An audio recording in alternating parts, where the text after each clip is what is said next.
eskualdeko herritarron bizitzetan eragina duten neurri eta politika guztietan guk ez dugula zer esanik. Eztabaidatzeko eta era demokratiko batean erabakitzeko aukerak lapurtu dizkigute.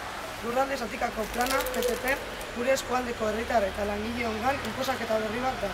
Busturialde lan eta bizi plataforma osatzen dugun eragileok, Bizkaiko Foru Aldundiari exijitzen diogu plan hau erabakitzeko jarraitzen duen prozedura bertan bera uztea eta bide demokratikoak behingoz abian jartzea. Herritarroi gure etorkizuneko eskualdearen plangintzan erabakitzeko eskubidea bermatuz. Edo bizitzeko eredua adosten dugu, edo ez dago etorkizun iraunkorrik, krisia, pobrezia eta langabezia baino. Zentzu honetan, Busturialdea lan eta bizi osatzen dugun eragileok ezin dezakegu ahaztu gure eskualdeko herritar eta langileok bizi dugun krisi izugarria.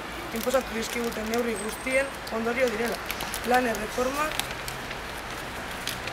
gastu publiko eta zerbitzu publikoen murrizketa, gure eskualderako politika ekonomikoaren inposaketa, orain LS eta PTP. Inposaketa eta murrizketa guztien aurrean, eskualdeko herritarrok gure erabakiak aurrera eraman izateko tresnak behar ditugu.